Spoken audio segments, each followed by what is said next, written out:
मैं सीधी बात करूंगा आपसे। कितनी लड़कियां आज ऐसी भी हैं जो आज भी यही सब गलतियां कर रही हैं। नहीं, मैंने इसके बाद खुद पर्सनली अनुभव किया है कि मेरे जीवन में मैंने बहुत बड़ी गलती की। और ऐसे भी दिन आए थे कि उस समय मैं किसी से कहते ना शेयर करना चाहती थी, किसी का प्रेम पाना चाहती थी, लेकिन सब लोग मेरे से दूर होते थे। ये शादी के बाद मेरे परिवार के लोग, खुद मेरे माँ और मेरे कलीसिया के लोग, चर्च के लोग, उन्होंने मेरे साथ ऐसा रिश्ता रखा कि जैसे मैं इनको नहीं जानती है। मेरे को देखने के बाद वो रास्ता चेंज करते थे और सुसाइडल स्पिरिट मेरे जीवन में काम करने लगा। और सुसाइडल स्पिरिट मेरे को बोलता तो तू फैन को रस्सी बांध कर खुदकुशी कर ले, या बहुत बहुत अलग अलग प्लान्स बताता था कि तू रेल के पटरी पर जाके वहाँ पे जान दे, पॉइजन खा, ऐसे एक एक आइडिया देता था। फिर 2.5 साल के बाद मेरे हस्बैंड किसी और लड़की के साथ अफेयर उन्होंने शुरू किया। लेकिन जो 15 साल मैंने मेरे हस्बैंड के साथ निकाले, वो 15 साल में भी परमेश्वर ने मुझे कभी नहीं छोड़ा।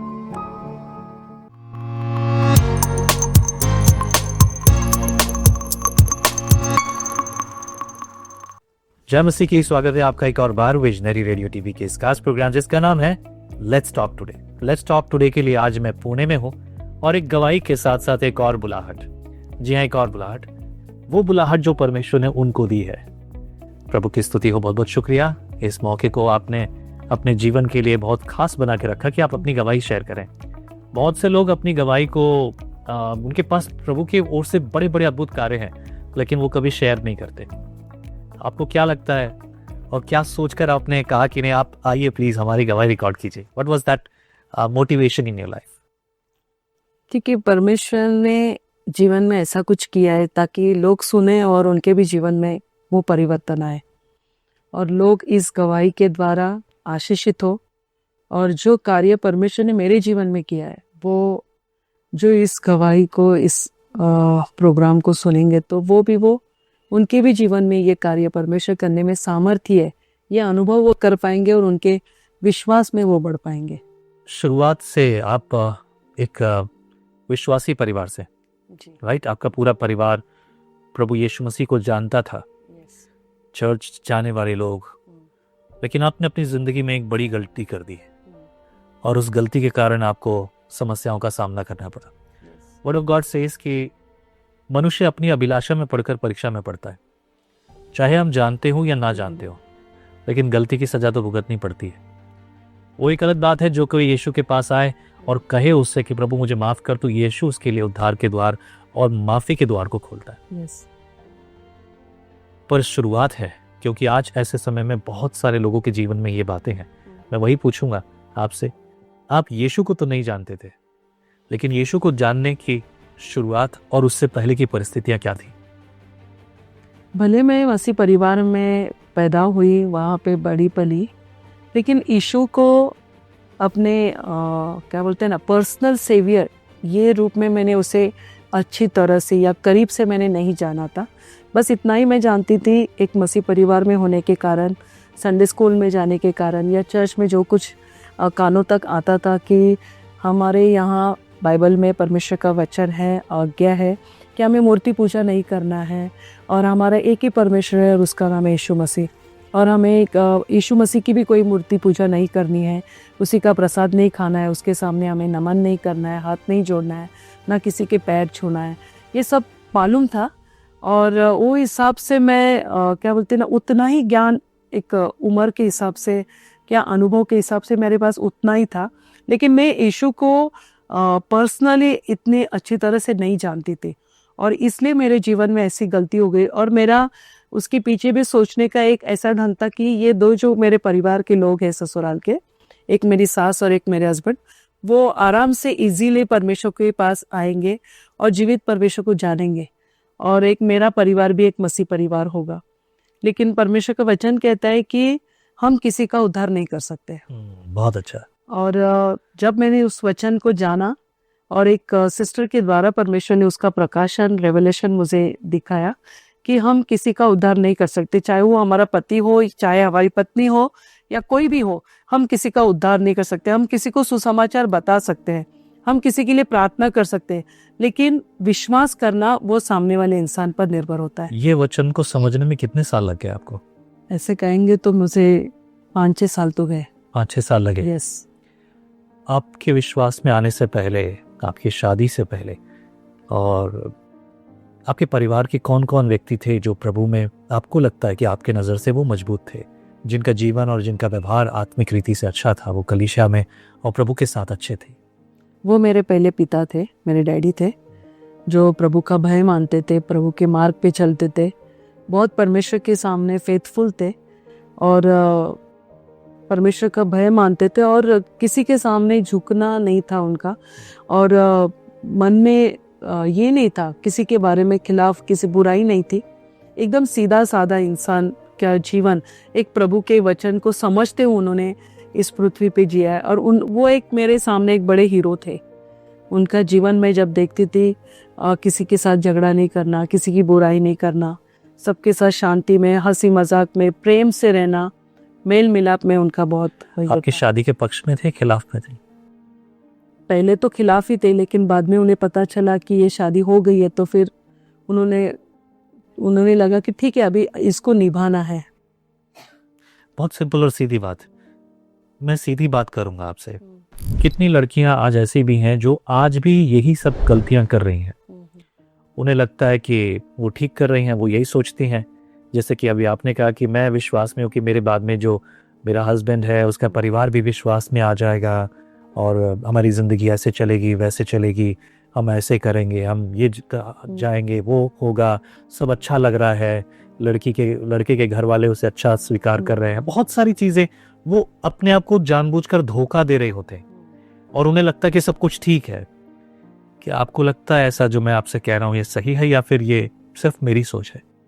नहीं, मैंने इसके बाद खुद पर्सनली अनुभव किया है कि मेरे जीवन में मैंने बहुत बड़ी गलती की।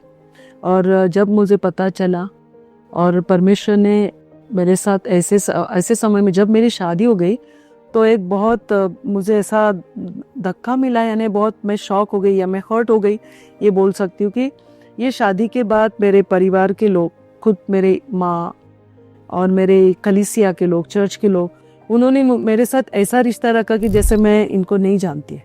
मेरे को देखने के बाद वो रास्ता चेंज करते थे, मेरे साथ बात करना टालते थे। और जब मेरी छोटी वाली बहन मेरे साथ कहीं आना जाना करती थी, लेकिन मेरी मम्मी ने उसको रोक दिया। फिर उसको लगा कि शायद इसके भी जीवन में ये ऐसा कदम ना उठाए जो मैंने उठाया था। Word of God says in book of 1 Corinthians and 2 Corinthians में चैप्टर 6 में, दोनों में, सब चैप्टर 6 में हम देखेंगे तो बहुत खास तौर से इस बारे में बात की है कि हमारा जो विश्वास है अविश्वासियों के साथ असमान जुए में ना जुटे। और आपके हीरो जो आपके डैडी हैं, मैं कहूँगा what a person he was actually। देखा जाए तो उन्हें बुरा तो लगा जो अपने हीरो की आप अपनी बात नहीं सुन रहे, लेकिन उसके बावजूद उन्होंने आपको फिर से, ठीक है चलो बेटी से गलती हो गई, but he was still with you. That's a great thing, है ना?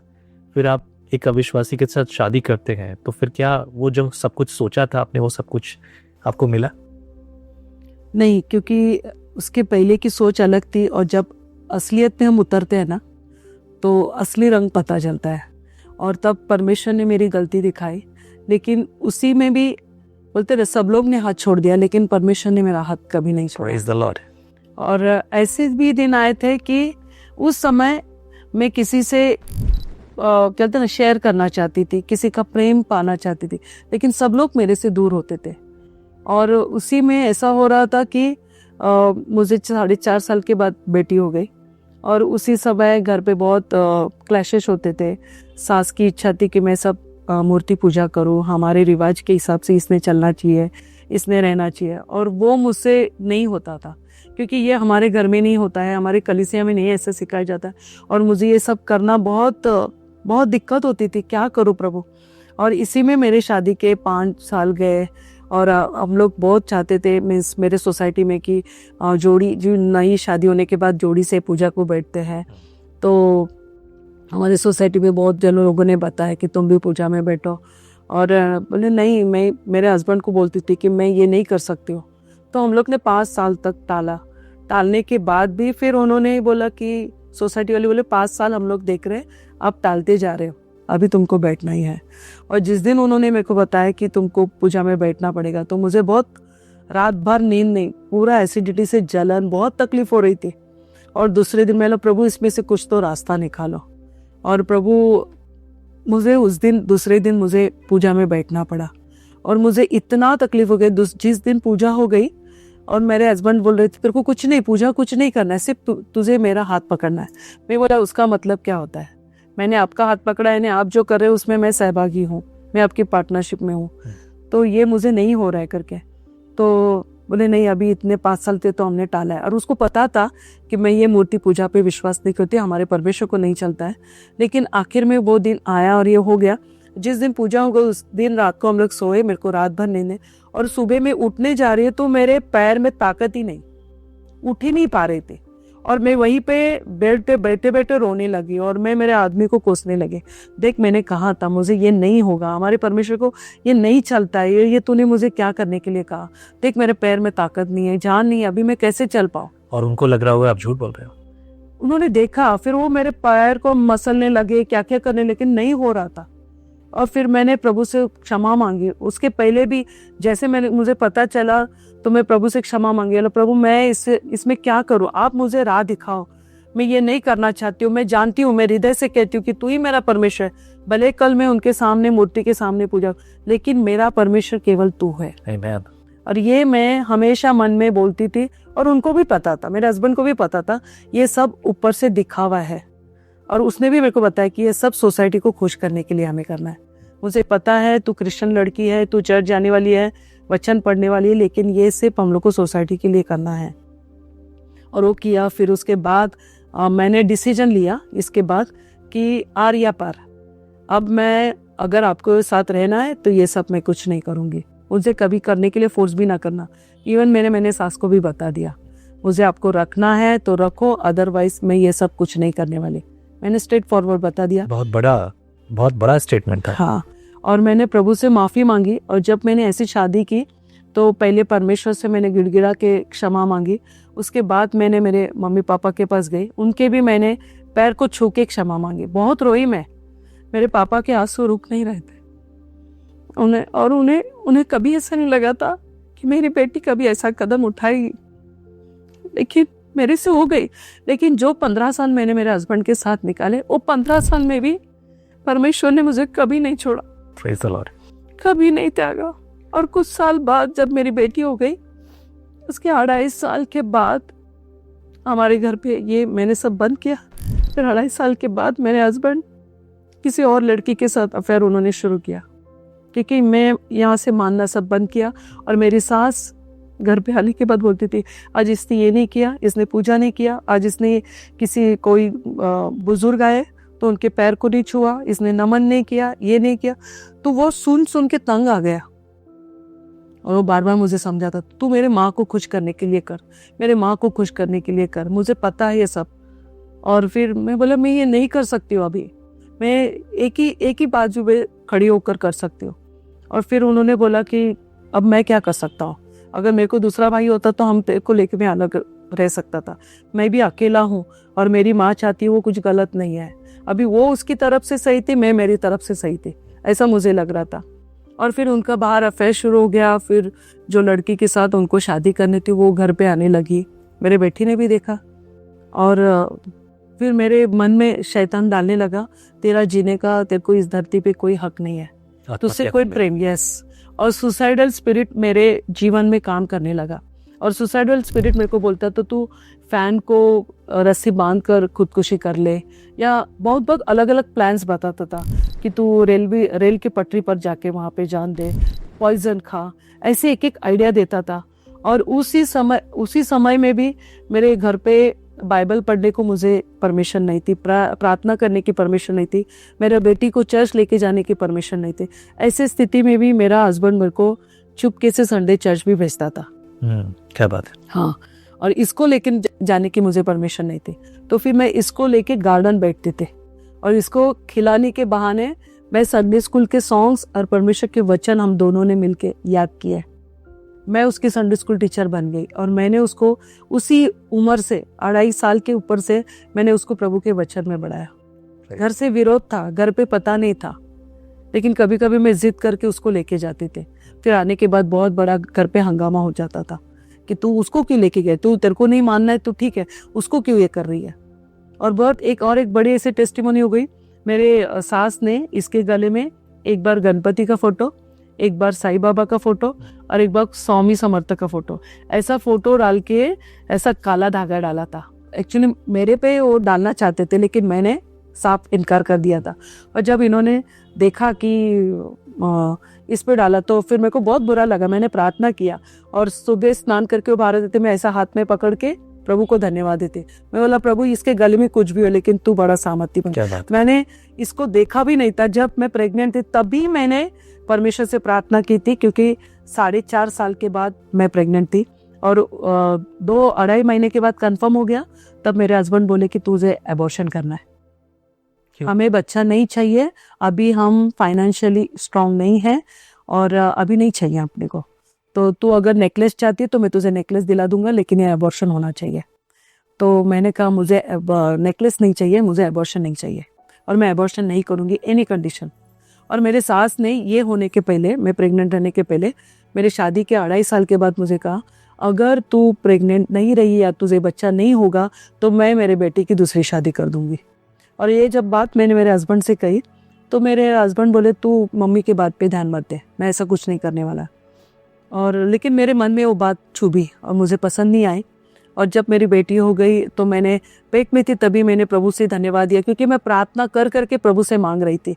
वो भी एक ऐसा इंसिडेंट हो गया, एक चर्च में गई थी और मदर्स डे था और पास्टर जिस चर्च में गई थी, पूना में ही आई थी मैं, और मैं बम्बई में रहने में थी तभी उस समय। और जब पूना में चर्च में आई थी, पास्टर ने पूछा मदर्स डे के लिए यहाँ पे कितनी माताएं हैं, और वो वर्ड मैंने नहीं सुना था और मैंने जस्ट ऐसे ही हाथ ऊपर कर दिया। तो मेरे आजू बाजू में मेरे मौसी की लड़कियाँ थी, बहनें थी, वो मेरे को बोले अरे माँ, जो माँ है उनको हाथ ऊपर करनी, तू किधर है।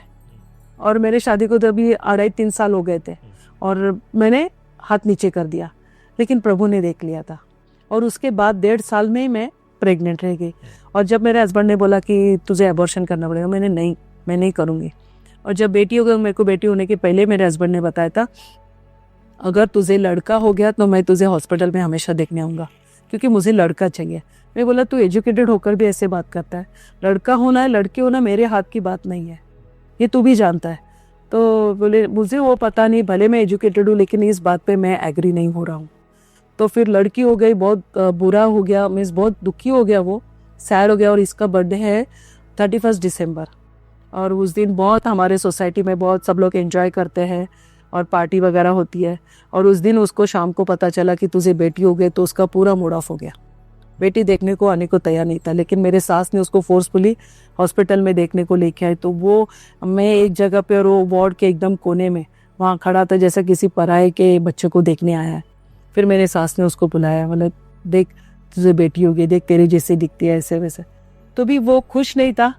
तो ये यहाँ तक हो गया है। फिर मुझे मेरे घर में बहुत कुछ परेशानी और क्लैशेस हो गए ये लड़की के वजह से। फिर उन्होंने मुझे आखिर में, जब भी उनकी वो लड़की के साथ शादी फिक्स हो गई, वो लड़की आती जाती थी, वो लड़की भी बोल रही थी कि मैं नहीं शादी करती हूँ, तुम्हारी एक बेटी है। तभी मेरी बेटी 9 साल की हो गई। और आपकी सास ने इसका विरोध नहीं किया? शुरुआत में किया, बाद में वो भी उसके साथ एग्री हो गई। और फिर उन्होंने मेरे सामने एक सवाल रखा कि तू इतनी यीशु के लिए पागल है, तूने मेरे साथ लव मैरिज किया है और अभी तू बोलती है कि मैं यीशु के लिए सब कुछ छोड़ने को तैयार हूँ। तो फिर मैं एक सवाल करता हूँ, तुझे मैं चाहिए कि यीशु चाहिए? और ये सवाल आने के बाद मैं प्रार्थना में रही और मैं कुछ पास्टरों की सलाह ली और मैं बोला प्रभु आप क्या चाहते हैं। मैंने खुद वचन पढ़ना शुरू किया। मैं बोला प्रभु बाइबल में डिवोर्स के बारे में क्या है। और जब 1 कोरिन्थियों 7वें अध्याय में लिखा है कि अगर कोई तुझसे अलग होना चाहता है तो तू हो सकती है, वो तुझे छोड़ना चाहता है उसे छोड़ने दे। तो प्रभु में बोला अगर तू चाहता है कि ये सब रिश्ता शांति में बना रहे। और फिर मैंने कहा ठीक है, आप मुझसे अलग होना चाहते हैं। पहले मैंने इनकार कर दिया था। मैं बोला ना मैं तुम्हें डिवोर्स दूंगी, ना मैं तुम्हारे परमेश्वर का कुछ करूंगी। तो उसमें भी बहुत घर पे झगड़े होते थे, मुझ पर हाथ भी उठाया, मेरे बेटे ने भी उस समय देखा था। और फिर आखिर वो लड़की का घर पे आना जाना सब था और सास ने भी अपनी तरफ से पूरा स्ट्रॉन्ग सपोर्ट दिखाया। और फिर उन्होंने मुझे एक बार बोला कि तू अगर मुझे नहीं भी छोड़ेगी, तू मुझे नहीं भी डिवोर्स देगी, तो भी मैं वो लड़के को लेकर यहाँ पे रहूँगा। फिर मैंने सोचा कि मेरे आंखों के सामने क्या मैं देखूं, अगर इसका प्रेम ही मुझ पर नहीं है और ये मेरे साथ रहना ही नहीं चाहते, तो ऐसा फोर्सफुली रहने में कोई फ़ायदा नहीं है। फिर मैंने पास्टर ने भी मुझे सलाह दी कि तू कविता डिवोर्स मत दे, भले तो उसके घर से निकल जा लेकिन डिवोर्स मत दे। और मेरे हस्बैंड का बहुत फोर्स था कि तुझे डिवोर्स देना ही, क्योंकि उसको सेकंड शादी के लिए वो रेडी था। और फिर हमारा डिवोर्स हो गया। और डिवोर्स में भी उन्होंने ऐसे कंडीशन लास्ट मोमेंट में डाला कि मेरे बेटी का सरनेम चेंज नहीं होगा, और दूसरी बात कि मेरी बेटी हिंदू ही कहलाएगी, और तेरा भले तुझे दूसरी शादी कर रहे दे, लेकिन मेरे बेटी का सरनेम वही रहेगा और वो सर्टिफिकेट में हिंदू रहेगा। मैंने 2 मिनट सोचा, प्रार्थना किया, प्रभु बोला तो साइन कर। मैंने साइन कर दिया। और प्रभु बहुत महान है। मेरा डिवोर्स होने के बाद मैं पूना में आ गई। पूना में आने के बाद मैं चर्च जाने, 1 साल तो मेरा बहुत बेकार गया, बहुत मैं परेशान हो गई थी। और तभी भी मैं सुसाइड करने की सोच रही थी। मैं बोला प्रभु ये ऐसा जीना क्या है। सब लोग मुझे एक अलग नज़र से देख रहे थे, रिश्तेदार भी, सोसाइटी वाले भी, अनजान लोग, नेबर भी। बहुत हार्ड जा रहा था मेरे बेटी को लेकर मुझे जीना। कोई बिलीव नहीं कर रहा था कि ये मेरी बेटी है, ये मेरी शादी हो गई है या मेरा डिवोर्स हो गया, कोई बिलीव नहीं कर रहा था। लेकिन क्या बोलते हैं ना कि जब भी प्रभु अपने को साथ रहता है ना तो उठाता है। और उसी समय मैंने प्रभु से प्रार्थना की एक बार 31 दिसंबर को। मैं प्रभु मैं जीना नहीं चाहती हूँ, आप मुझे ले जाइए, क्योंकि जीवन मरण आपके हाथ में है, तो मैं जीना नहीं चाहती हूँ।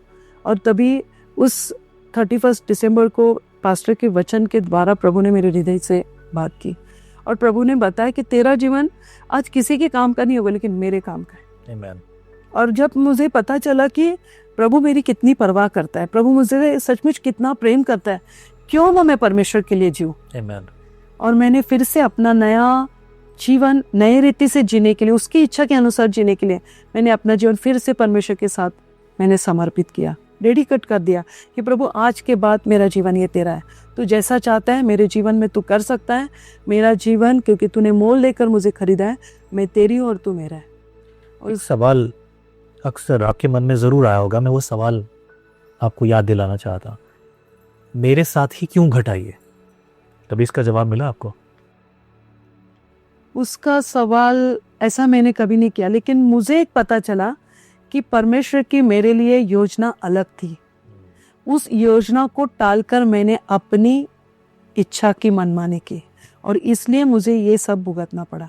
अगर उस समय उतनी में विश्वास में पक्की होती और मैं प्रभु से प्रार्थना करती और पवित्र आत्मा का गाइडेंस लेती कि प्रभु मैं इस लड़के से शादी करूं ना करूं, आपकी क्या योजना है, उस समय मैं इतने विश्वास में स्ट्रांग नहीं थी। किसकी गलती है कि आप ये समझ नहीं पाए, कि आप ये सोच नहीं पाए कि मैं शादी कहाँ करनी चाहिए या नहीं करनी चाहिए? किसकी गलती लगता है आपको? ये मेरी गलती है। बहुत अच्छा, लोग अपनी गलती स्वीकार नहीं करते। एक गंभीर बात आपको याद दिलाना चाहता हूँ। बाइबल पढ़ते हैं आप? मुझे यकीन है आप भी बाइबल पढ़ते हैं। Yes. अब शायद पहले नहीं पढ़ा भी हो तो समझ में शायद ना आया। परमेश्वर ने मूसा को चुना कि वो इज़राइलियों को लेकर बाहर आए उस स्थान पर जिसे परमेश्वर ने इज़राइलियों के लिए रखा है, जो स्थान दूध और मधु की नदियों की धारा बहने वाला स्थान है, जहां पर किसी चीज की भली वस्तु की कोई हड्डी नहीं है। That was the promise of God. ये परमेश्वर की वाचा थी। किसके साथ? उसके अपने लोगों के साथ।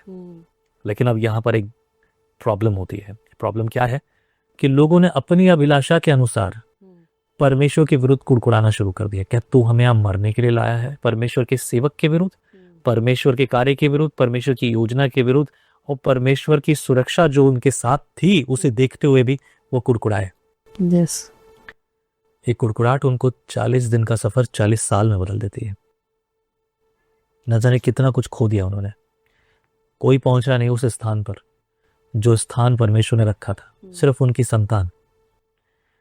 आज परमेश्वर के अनुग्रह से बहुत साल और बहुत सारा समय एक स्त्री का जो अपने हस्बैंड के साथ आनंद का और खुशी का होना चाहिए था, वो भले ही आपको नहीं मिला। परमेश्वर ने आपको दूसरी चीज़ों में आशीषित किया, जो बेटी ने अपने पिता को ठीक से नहीं देखा, जो बेटी ने बहुत सारी चीज़ों में स्ट्रगल किया होगा, डेफिनेटली स्टोरी ऑफ कोर्स उसकी भी है, लेकिन उसके लिए मैं उम्मीद करता हूँ कि उसकी ज़िंदगी बेहतर है। यस, प्रभु ने कर प्रॉमिस ऑफ गॉड कि मैं तुझे कभी ना छोड़ूंगा, ना कभी तुझे त्यागूंगा। इससे बेहतर कुछ और मिला कभी आपको? नहीं। This is testimony my dear, यही है गवाही, यीशु के अलावा कोई और नहीं है। यदि आपको जीवन में कुछ और चाहिए तो सिर्फ एक ही चीज़ है, यीशु। वो सवाल कि तुझे मैं चाहिए या तेरा परमेश्वर, ये सवाल आपके सामने आजकल बहुत आने वाला है, और आने वाले दिनों में पास्टर्स के लिए, चर्च बिलीवर्स के लिए, लोग आपके चर्च में घुसने वाले हैं, लोग और भी बहुत सी बातें करने वाली हैं। मुझे मालूम नहीं आप कहाँ हैं, जहाँ आप हैं वहाँ ये सब कुछ होगा।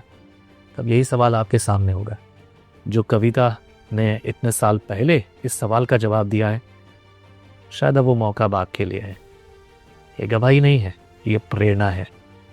मैं एक आखिरी सवाल पूछूंगा आपसे, बल्कि ये आपका संदेश उनके लिए क्या, उन लड़के लड़कियों के लिए, उन जवानों के लिए आपका क्या संदेश है जो आज ये सोच रहे हैं, जिनको लगता है कि मैं ये लड़के को विश्वास में ले आऊँगी, इस लड़की को और इसके परिवार को मैं विश्वास में ले आऊँगा, और मुझे कोई और नहीं मिल रहा, या मुझे ये अच्छा लगता है या मुझे वो अच्छा लगता है। ऐसे लोगों को आप क्या सलाह देना चाहेंगे? पहली बात मैं अपने जीवन के द्वारा थोड़ा बहुत बताऊंगी इस सवाल का जवाब देते हुए, कि कुछ लड़के लड़कियां शादी के लिए या उस लड़के को या लड़की को पाने के लिए पहला बहुत कुछ प्रॉमिस करते हैं, और इसलिए कुछ लड़के और लड़कियां इसमें बोलते हैं ना, फंस जाते हैं, मिस करते हैं वो जो परमेश्वर उन्हें देना चाहते हैं या उनके जीवन में जो अच्छाई वो चाहते हैं। और जैसे मेरे जीवन में मेरे हस्बैंड ने कहा कि मैं क्रिश्चियन हो जाऊंगा, वो हिंदू ब्राह्मण थे, और मैं क्रिश्चियन हो जाऊंगा, फिर हम चर्च में शादी करेंगे, और बहुत कुछ मुझे उन्होंने सपना दिखाया, लेकिन एक भी सपना मेरे जीवन में वैसा पूरा नहीं हुआ। और मैं ऐसे लड़के लड़कियों को बताऊंगी, अगर वो अपने जवानी के दिनों में जी रहे हैं और अगर आपको शादी करनी है तो परमेश्वर के साथ समय बिताइए, प्रार्थना कीजिए, वचन का मनन कीजिए। परमेश्वर ने हर एक के लिए अच्छा जोड़ीदार, अच्छा लाइफ पार्टनर रखा है, और अच्छे काउंसलिंग भी लीजिए, मैरिज काउंसलिंग भी होनी चाहिए। और अगर उनके चर्च के पास्टर से या चर्च के एल्डर से कोई हो जो उनको अच्छी काउंसलिंग दे बिफोर मैरिज, आफ्टर मैरिज, ये बहुत ज़रूरी है आज के जवान बेटे बेटियों के लिए। और विशेष करके पवित्र आत्मा का आवाज़ सुने। माँ बाप से बढ़कर परमेश्वर हमारी आगे की ज़िंदगी को अच्छी तरह से जानता है कि हमारे आने वाले दिन कैसे हैं, क्योंकि हमारा परमेश्वर आदि और अंत है। उसके बिना हमारी आगे की ज़िंदगी, ना पिछली ज़िंदगी ना अभी की ज़िंदगी, कोई नहीं जानता। इसलिए अगर हम परमेश्वर की आवाज़ को ठीक तरह से सुनेंगे तभी परमेश्वर एक अच्छा लाइफ पार्टनर देगा। और तुम्हारी जो भी ज़रूरत है उसके लिए प्रार्थना करें कि तुम कैसा लाइफ पार्टनर चाहते हो। प्रार्थना करके प्रभु से कहे कि प्रभु मैं ऐसा लाइफ पार्टनर को चाहती हूँ, और प्रभु उससे बढ़कर देगा। ये एक मेरे जीवन में मेरे बेटी के लिए भी मैं प्रार्थना करती थी, और मेरे बेटी को भी परमेश्वर ने, मैं प्रभु से प्रार्थना करती कि प्रभु मुझे बेटा नहीं है, मेरे पास हस्बैंड नहीं है, लेकिन आप जानते हो कि मुझे कैसा बेटा चाहिए, कैसा दामाद चाहिए, और प्रभु ने मुझे दामाद नहीं, मुझे बेटा दिया है। इसलिए मैं प्रभु को धन्यवाद देती हूँ। और जो मेरी इस गवाही को सुनेंगे तो मैं उनको भी कहूंगी कि अगर आप परमेश्वर पर निर्भर रहोगे, विश्वास करोगे और परमेश्वर के वचन के अनुसार चलोगे, तो आपके विचारों से भी बढ़कर और आपकी कल्पनाओं से बढ़कर, अपने सपनों से बढ़कर परमेश्वर आपको अच्छा लाइफ पार्टनर देगा, ताकि आप हमेशा हर दिन उस लाइफ पार्टनर के साथ परमेश्वर की स्तुति और महिमा करोगे, और परमेश्वर ऐसा अद्भुत काम करेगा कि कभी आपने सोचा नहीं था। आमीन। प्रभु की स्तुति हो। जो एक अच्छा उदाहरण मेरी बेटी को मैं बेटी का देती हूँ, क्योंकि उसके जीवन में प्रभु ने इससे बहुत, हम सोचते नहीं ऐसा, परमेश्वर ने उसको जीवन साथी दिया है, और आज हम देखते हैं कि वो बहुत सुखी है, और बेटा दिया है प्रभु को, प्रभु ने मुझे, इसलिए मैं प्रभु को धन्यवाद देती हूँ। प्रभु आपको प्रेरित करे, किसी और की नहीं, अपने परमेश्वर की बात को सुनिए। वचन के अनुसार ये जवान अपनी जवानी के दिनों में अपने सृजनहार को स्मरण रख, और जो अपने परमेश्वर को सुनता है, अपने पिता की बात, स्वर्गीय पिता की बात सुनता है, उसकी जिंदगी परमेश्वर चलाता है। नीति वचन उसके 3 अध्याय में परमेश्वर ने सीधे शब्दों में प्रेरित के द्वारा हमसे बात की है साफ साफ लिखा है, तू अपनी समझ का सहारा न लेना, वरन संपूर्ण मन से यहोवा पे भरोसा रखना, तब वो तेरे लिए सीधा मार्ग निकालेगा। ये सीधा मार्ग शायद समझ नहीं आए, लेकिन भरोसा रखने वाले परमेश्वर की ओर से मार्गदर्शन पाएंगे अपनी जिंदगी के इस कठिन चुनाव में कि कौन सा लड़का, कौन सी लड़की मेरे जीवन के लिए परमेश्वर की ओर से है। वचन का पहला स्थान आपके जीवन में होना चाहिए। आमीन। प्रभु आपको प्रेरित करे। यदि आप अपनी गवाही शेयर करना चाहते हैं, आप भी विजनरी कैमरा पे आ सकते हैं। प्रभु आपको आशीष करे। यदि आपको प्रेरणा मिली है तो आप विजनरी रेडियो एंड टीवी के लिए आप अपनी ऑफरिंग्स हमें भेज सकते हैं, ताकि हम सेवकाई के कार्य आगे बढ़कर कर सकें, प्रभु की योजनाएं पूरी हो। जो आवश्यकताएं हैं, जो जरूरतें हैं, प्रभु उन सब बातों के लिए अपनी महिमा हम सब के लिए पूरी करे। आमीन। May the blessing of God come upon you. Praise the Lord. जय मसीह की।